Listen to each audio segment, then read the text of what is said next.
Hej, Gustav Arthur og Julie her. Vi skal vise jer, hvordan vi arbejder med alfa-radioaktivt materiale, beta-radioaktivt materiale og gamma-materiale. Så nu viser Gustav jer, hvordan vi gør her.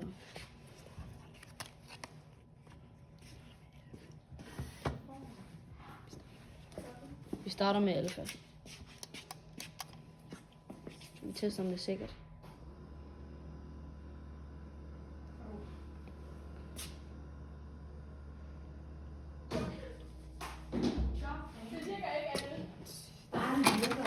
Så det var ikke helt sikkert nok. Så nu sætter han lige et stykke papir mere på.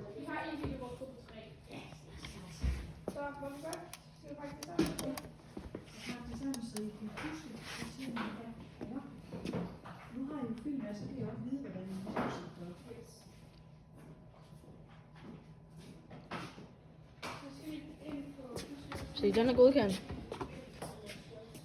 Du kan godt se, hvis det nu var, at jeg skulle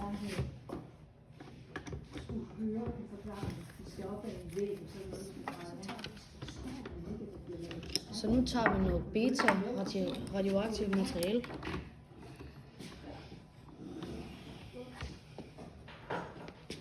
Hvorfor? Stativer.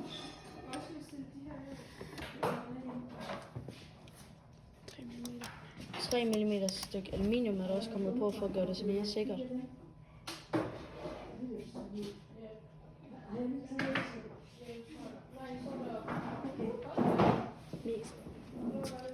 Den er godkendt. Så nu skal vi have gamma-materiale.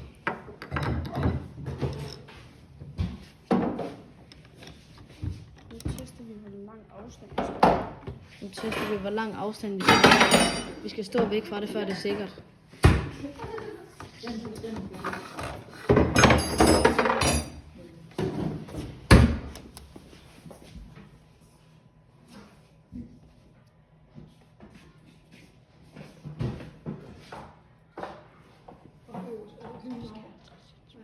Så vi skal være 50 cm væk fra den, før det er sikkert.